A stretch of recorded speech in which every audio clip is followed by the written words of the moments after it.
ठरलं तर मग या मालिकेच्या आजच्या भागामध्ये इथे आता सायलीला खूप जास्त आनंद हा झालेला असतो, कारण तिला तिचं हक्काचं कुटुंब मिळालेलं असतं. तेव्हा ती सगळ्यांबरोबर आनंद साजरा करत असते. ती आपल्या मधुभाऊंना त्याचबरोबर कुसुमताईला घट्ट मिठी मारते, कारण तिला आपला आनंद हा सर्वांसमोर साजरा करायचा असतो.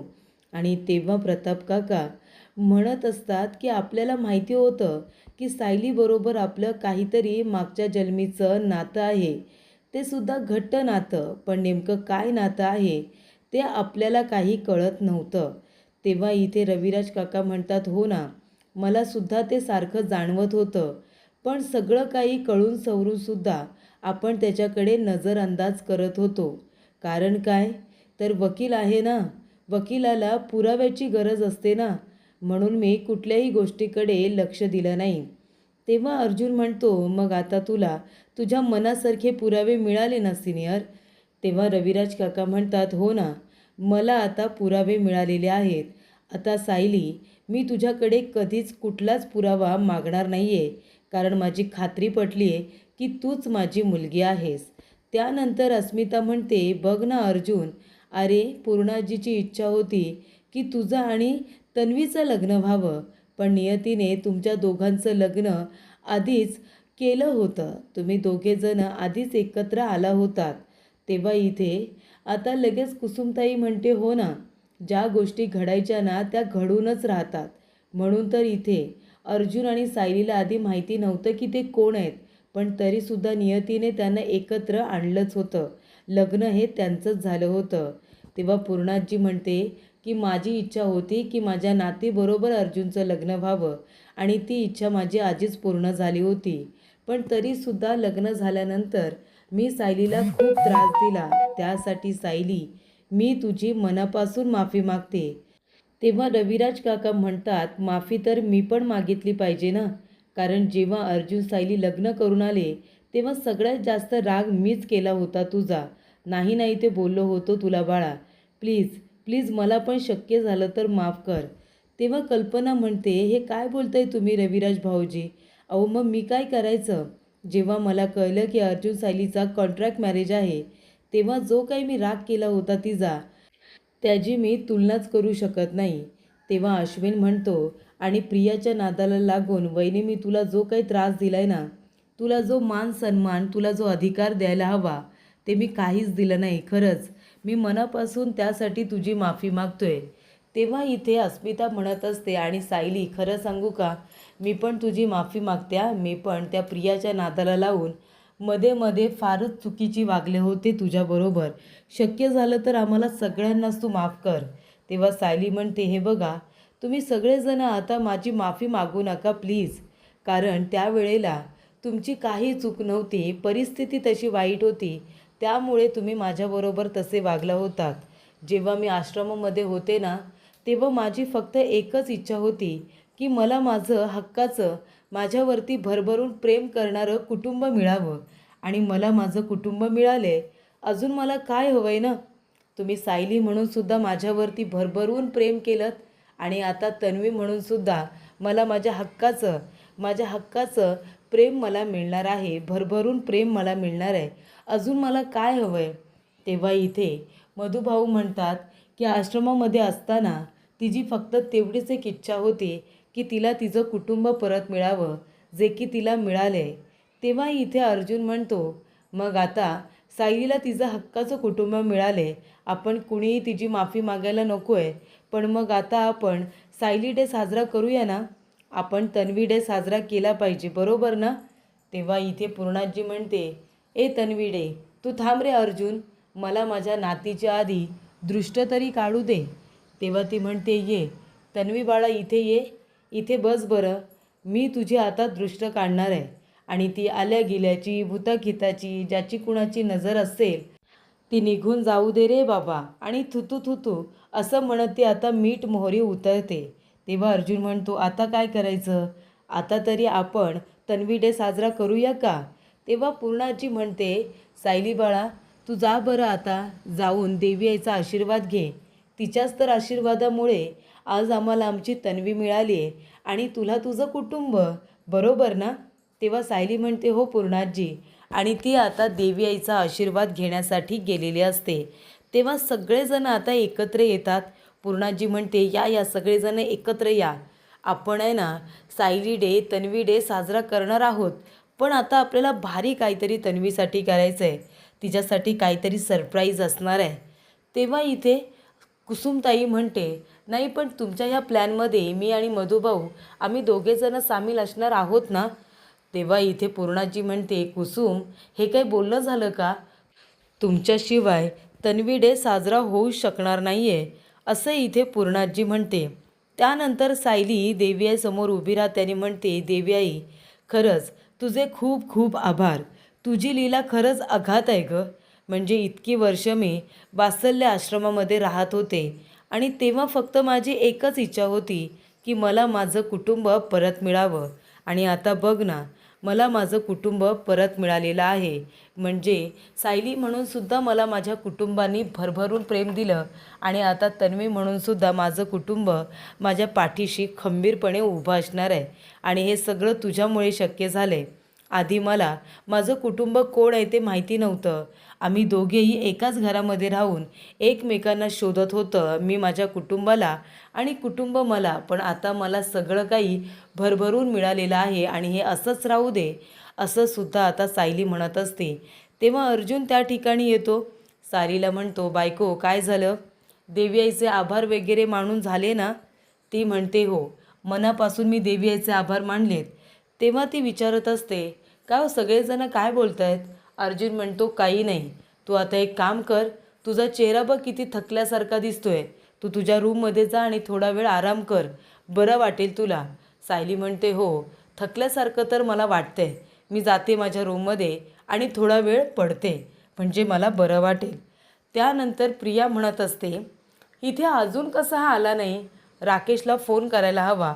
एक काम करताय का ताई, जरा तुमचा फोन द्या. तेव्हा ती म्हणते, बाई तू गप्प बस, माझा फोन तुला देणार नाही या. जेलर साहेबांना कळलं ना तर माझी नोकरी जाईल. मी तुला आता सारखा फोन देणार नाही आहे. तो बघ आला तुझा पाहुणा. तेवढ्यातच तिथे राकेश आलेला असतो. प्रिया म्हणते, राकेश काय झालं? सायली हीच खरी तन्वी आहे हे अजूनपर्यंत कुणाला कळलेलं नाही आहे ना? सायलीसुद्धा हे सिद्ध करू शकली नाही ना? सांग ना बाबा, खरं खरं सांग ना. तेव्हा इथे राकेश म्हणतो, आपल्या बाबतीत कधीतरी इतक्या चांगल्या गोष्टी घडतात का? आणि तुला तर माहिती आहे त्या सायली अर्जुनचं नशीब किती बलवत्तर आहे ते तुला तर चांगलंच माहिती आहे ना. अगं त्या सायली अर्जुनने आहे ना ती सायली तन्वी असल्याचे सगळे पुरावे गोळा केले आणि सगळे पुरावे त्या सर्व सुभेदारांना दाखवले, किल्लेदारांना दाखवले आणि सायलीच हीच खरी तन्वी आहे हे त्यांनी सिद्धसुद्धा केलं. तेव्हा इथे प्रिया म्हणते, काय एवढं सगळं घडलं आणि तू काय करत होतास राकेश? मी सांगितल्याप्रमाणे जर तुम्ही त्या सायलीचा काटा काढला असतात, त्या सायलीला मारून टाकलं असतं तर हे सगळं शक्यच झालं नसतं. का त्या सायलीचा जीव घेतला नाहीस तू? म्हणजे कुणाला कळलंच नसतं ना की सायली तन्वी आहे ते. एवढ्या वर्ष आपण इथे हुकमी एका जपून ठेवला होता. एवढ्या वर्ष ही गोष्ट आपण सगळ्यांपासून लपून ठेवली होती. पण शेवटीला काय झालं? नाही सांग ना, शेवटीला काय झालं? आता त्या सायलीला कळलंच ना की तीच खरी तन्वी आहे आणि तिने सगळ्यांना सांगितलं ना, ते सुद्धा पुरावे देऊन. तू एक काम कर, जा आणि त्या महिपतला सांग, महिपतला सांग त्या सायलीचा जीव घ्यायला, महिपतला सांग. तेव्हा राकेश म्हणतो, तुला काय वाटतं मी सांगितलं नसेल का? अगं पण तो साधू संत होऊन बसलाय, तो कुणाचाही जीव घेणार नाही आहे. कारण का महिपत आहे ना, महिपत आता साधू संत झालाय, तो कुणाचाही जीव नाही घेणार. तेव्हा प्रियाला प्रचंड राग आलेला असतो. ती म्हणते, नाही मी असं होऊ देणार नाही, त्या सायलीला मी जिंकू देणार नाही. आणि ती खूपच जास्त पॅनिक झालेली असते. तेव्हा हवालदार मॅडम प्रियाला सांभाळत असतात आणि त्यानंतरला राकेशला म्हणतात, तुम्ही जा प्लीज, तुम्ही इथून जा. त्यानंतर प्रिया म्हणते, मी त्या सायलीला जिंकू देणार नाही, काहीही झालं तरीसुद्धा सायली जिंकणार नाही, असं आता प्रियाने ठरवलेलं असतं. त्याचबरोबर सगळेजण तन्वी डे कसा साजरा करायचा यासाठी आता एकत्र आलेले असतात बोलायला. तेव्हा अश्विन म्हणत असतो की सुमन काकी, अगं राकेश कुठे आहे? तेव्हा सुमन म्हणते, राकेशला एक काम होतं म्हणून तो गेला आहे. तेव्हा अश्विन इथे गप्प बसतो. मात्र लगेच चैतन्य म्हणतो की राकेश हल्ली खूपच जास्त काम करतोय नाही का? जेव्हापासून इंडियामध्ये आलाय तेव्हापासून नुसतं कामच करतोय.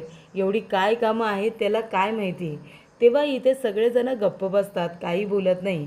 तेव्हा सगळेजण म्हणतात, बरं बोला बोला आता, तन्वी डे कसा साजरा करायचा आहे यासाठी आपण इथे भेटलोय ना. सायली वहिनी इथे यायच्या आधी आपण सगळ्या गोष्टी डिस्कस केल्या पाहिजे नाही का? तिच्यापर्यंत काही जायला नको. त्यानंतर इथे पूर्णाजी म्हणत असते, मी काय म्हणते, आपली तन्वी आता परत आली की नाही, आपण तिला छान सरप्राईज देऊया. आपण सर्वजण आहे ना कुलदेवतेच्या दर्शनाला जाऊया. कुलदेवतेच्या दर्शनाला गेल्यानंतर सायलीला बरं वाटेल. आपल्या सगळ्यांबरोबर ती पहिलंसुद्धा जायची ना, आत्तासुद्धा जाऊन तिला बरं वाटेल. तेव्हा अश्विन म्हणतो, पण पूर्णाजी कुलदेवतेच्या दर्शनाला आम्ही आत्ताच जाऊन आलो ना, आणि लगेच कसं काय जायचं? आणि हे बघ आत्ताच्या अवस्थेमध्ये तिला इतका लांबचा प्रवास करायला नको, आम्ही आत्ताच जाऊन आलो आहे. तेव्हा अस्मिता म्हणते, हो ना, आणि मला आणि स्मितलासुद्धा जमणार नाही या इतकं लांबचा प्रवास, आम्हालासुद्धा नाही जमणार. इथेच मुंबईमध्ये जवळपास काहीतरी बघा ना, लांब नको, मग मी पण येऊ शकणार नाही. तेव्हा इथे आता अस्मिता म्हणत असते, त्यापेक्षा आपण एक काम करूया का, आपण आहे ना सायलीला सरप्राईज देऊया. म्हणजे तन्वी डे आहे ना, मग तन्वीसाठी सरप्राईज ठेवूया, किंवा तिला बाहेर शॉपिंगला घेऊन जाऊया, कुठल्या तरी रेस्टॉरंटमध्ये आपण जेवूया, म्हणजे तिलाही बरं वाटेल. बरोबर ना? तेव्हा अश्विन म्हणतो की आपल्याला आहे ना तन्वी डे साजरा करायचा अस्मिताई, अस्मी डे नाही. शॉपिंग करायला, रेस्टॉरंटमध्ये चांगलं चुंगलं जेवायला हे तुला आवडतं, कळलं का? हे सायली वहिनीला अजिबात आवडत नाही. तेव्हा इथे अस्मिता म्हणते, तुम्ही मला चिडवू नका, मी म्हणाले की शॉपिंग करूया म्हणून, सायलीला पण आवडेल. तेव्हा अश्विन म्हणतो, नाही नाही, आपण कुणीतरी ऐकलं आहे का की सायली वहिनीला बाहेरचं जेवायला खूप आवडतं, तिला शॉपिंग करायला खूप आवडते, तिला अजिबात या सगळ्या गोष्टी आवडत नाही. तिला जे आवडतं, तिला जे आवडेल ते आपल्याला करायचं आहे. आणि सायली वहिनीला साध्या सिंपल गोष्टी खूप आवडतात. तिला आहे ना सगळ्यात जास्त घरचं जेवण आवडतं, तिला आपल्या माणसांबरोबर राहायला आवडतं. त्यामुळे त्या पद्धतीने आपण विचार केला पाहिजे. तेव्हा बाहेरचं खाणं पिणं कॅन्सल झालेलं असतं. त्यानंतर चैतन्य म्हणतो, मग आपण एक काम करूया का, आपण सायली वहिनीचं परत बारसं करूया, आणि मग तिच्या बारशाला तिचं तन्वी असं नाव ठेवूया. कसं वाटतंय तुम्हाला? तेव्हा इथे अर्जुन म्हणतो, हे काय बोलतोयस तू चैतन्य, किती छान आयडिया आहे रे तुझ्याकडे.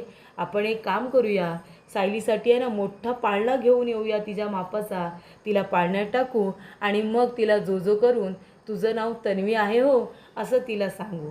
याला काय अर्थ तरी आहे का चैतन्य? काय आयडिया काढतोयस तू? ही आयडिया तुझी एकदम फ्लॉप आहे, कळलं तुला? तेव्हा पूर्णाजी म्हणते, चैतन्य अरे काय बाळा आयडिया सांगितलीस, सायलीचं आणि बारसं आणि नाव ठेवायचं तन्वी. अरे ती ऑलरेडीच तन्वी आहे ना, आपल्याला फक्त तन्वी डे साजरा करायचा आहे. तेव्हा इथे आता लगेच चैतन्य म्हणतो, हो हो बरं ठीक आहे, मला काय अगदीच एवढं असं तसं नव्हतं म्हणायचं. त्यानंतर इथे आता सगळेजण आपल्या आपल्या परीने विचार करत असतात, आपल्या आपल्या परीने सांगत असतात की काय करायचं आहे, काय करायचं नाही म्हणून. आणि तेवढ्यात प्रेक्षकांनो इथे आता आलेला असतो तो म्हणजे सचिन. सचिन इथे मैपतच्या खोलीमध्ये येतो आणि म्हणत असतो की हे काय चाललं आहे तुमचं अण्णा, म्हणजे खरंच मला कळत नाही आहे की तुम्ही इतके सुधारलेले आहात की तुम्हाला तुमच्या मुलीचा झालेला अपमान दिसतच नाही आहे. हे बघा अण्णा, मला असं वाटतं की तुम्ही ना फक्त सुधारल्याचं नाटक करताय, तुम्ही फक्त दाखवताय जगाला की तुम्ही सुधारले आहेत म्हणून, पण तुमच्या मनामध्ये आहे ना ज्वालामुखी सुरूच आहे. तुम्ही जर काहीतरी मोठं प्लॅनिंग करत असाल तर त्या प्लॅनचा भाग मलासुद्धा बनवा ना. साक्षीचा त्या अर्जुन सायलीने किती मोठा अपमान केला, केला की नाही, किती मोठा अपमान केला. तुम्ही सगळं काही विसरून गेलात, काहीच लक्षात नाही आहे का तुमच्या? काहीतरी लक्षात ठेवलं असेल ना अपमान, मग आता त्यांचा बदला घ्यायला नको, अर्जुन सायलीकडून बदला घ्यायला नको का? तेव्हा इथे सचिन म्हणतो, मी तुमच्याबरोबर आहे, फक्त काय प्लॅन केलं आहेत ना मोठा प्लॅन तो मला सांगा. तेव्हा महिपत म्हणतो की झालं तुझं, झालं का तुझं बोलून, मग आता मी जातो. त्यानंतर महिपत गेलेला असतो निघून. सचिन म्हणतो, ही काय रिॲक्शन होती, एवढं मी काहीतरी बोलतोय पोटतिडकीने, त्याच्याबद्दल काहीच बोलले नाही, सरळ निघून गेले. त्यानंतर इथे महिपत त्याच्या खोलीमधून बाहेर गेल्यानंतर त्याने जाता जाता कपाट आहे ना बंद केलेलं असतं. तेव्हा सचिनला वाटतं की मला या कपाटामध्ये नक्कीच काहीतरी मिळेल आणि तो कपाट तो आता थोडासा उघडून बघतो आणि बाहेर महिपत आहे का ते सुद्धा दारामधून वाकून बघतो. तेव्हा इथे पूर्णाजी म्हणत असते, बरं बोला मग आता काय करायचं आहे, सायली कधीही खाली येईल. तेवढ्यातच सायली आता खाली येते आणि म्हणते, हे काय सगळेजण गेले कुठे, कुणीच इथे नाही आहे. विमलताई, आई, अहो कुठे आहात तुम्ही? तेव्हा ती म्हणते की अस्मिताईच्या रूममध्ये असतील. तेव्हा सायली अस्मिताच्या रूममध्ये जाते, पण तिथेही कुणीच नसतं. तेव्हा प्रताप काका म्हणतात, अरे सायलीला असं घरच्या घरी सरप्राईज देऊया ना, तिच्या आवडीचे पदार्थ वगैरे बनवूया. त्यानंतर इथे आता किती खाण्यापिण्याच्या गोष्टी करायच्या, सगळ्यांनी ठरवा ना लवकर. आणि सगळ्यांनी आधी त्यांचे त्यांचे फोन स्विच ऑफ करा, कारण का सायली जेव्हा बघेल ना तिला कुणीच दिसत नाही आहे, तेव्हा ती एकेकाला फोन करेल आणि मग तिला कळेल आपण इथेच आहोत. ते फोन स्विच ऑफ करा, फोन स्विच ऑफ करा. मी पण फोन माझा बंद करून ठेवतो आहे. तेव्हा इथे सायली आता अस्मिताच्या रूममधून अश्विनच्या रूममध्ये गेलेली असते. तिथे गेल्यानंतर ती बघत असते की आता नेमके सगळेजण आहेत तरी कुठे. सगळ्यांनी आपापले फोन बंद केलेले असतात. सायली आता जाते अश्विनच्या रूममध्ये, तेव्हा तिला तिथेही कुणीही दिसत नाही.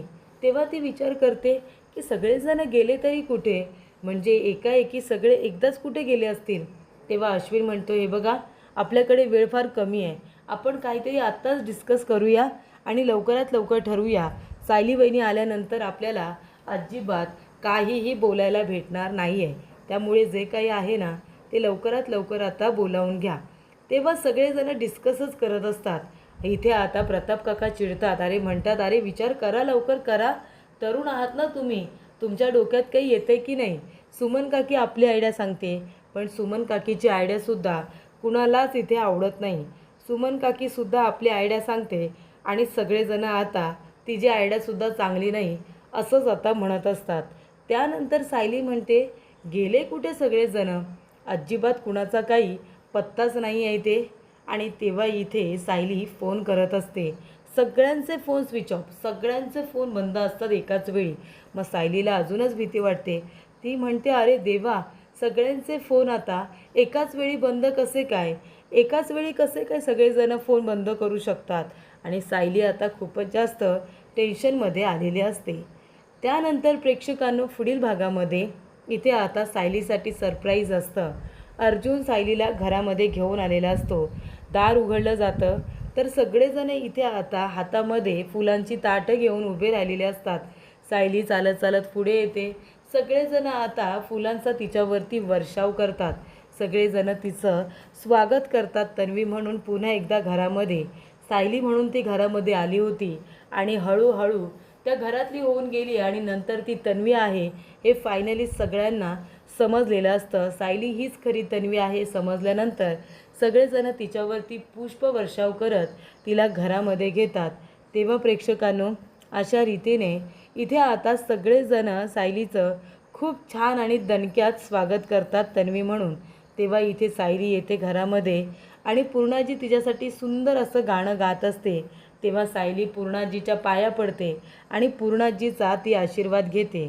तेव्हा इथे पूर्णाजीसुद्धा तन्वी म्हणून सायलीवरती भरभरून प्रेम करते. अशा रीतीने सगळेजण सायलीचं तन्वी म्हणून घरामध्ये दणक्यात स्वागत करून तिला खूप छान असं सरप्राईज सगळेजण अगदी प्रेमाने देतात.